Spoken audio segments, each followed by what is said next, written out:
date, someone we haven't heard from in a while. It's Senator Hillary Clinton.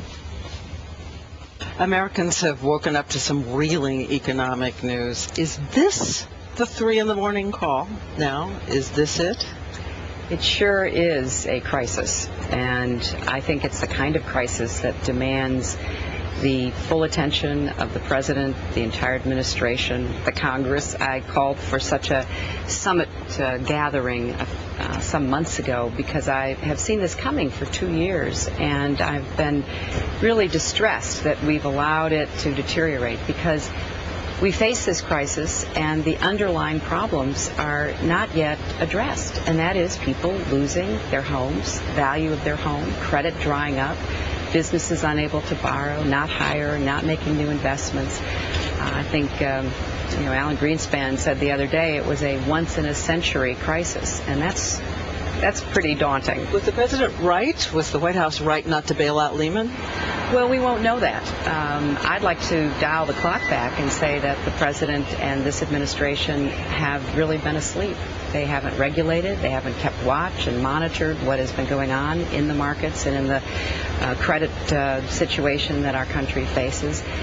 And what's really sad is that it may be looking like it's a Wall Street crisis, but it's a Main Street crisis. It's an economic crisis that is rippling through the economy. And I would reiterate calls that I have made for the last many months to put a moratorium on home foreclosures, to freeze interest rates. If we don't stabilize the home market, then as serious as these bailouts are, they're not going to solve the problem. And I'm very concerned about how late to the game the Bush administration was. But we are where we are now, and we all need to do whatever we can in the Congress and in the private sector to try to avoid further deterioration.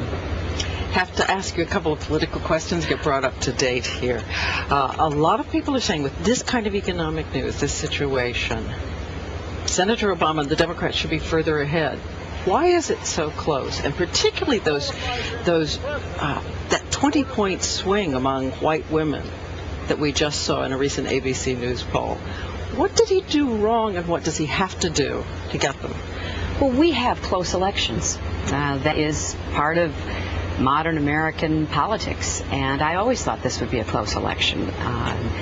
I believe with all my heart we're going to win this election, and I'm doing all I can to try to make the case that after the 8 years we've seen and the crisis after crisis that we have watched under this president and the Republican policies, we sure don't want to reward that. And we need new leadership, and we need the kind of changes that will work for America. But we're still seeing some 17% of your voters saying that they're going to McCain. What does he have to do to get them? Well, he's doing it. He's talking about the economy. He's talking about what's at stake in this election. I was in Ohio, and I've been in Florida and New Mexico and across the country, making the case that if you voted for me, you have so much more in common with Senator Obama than you would with Senator McCain.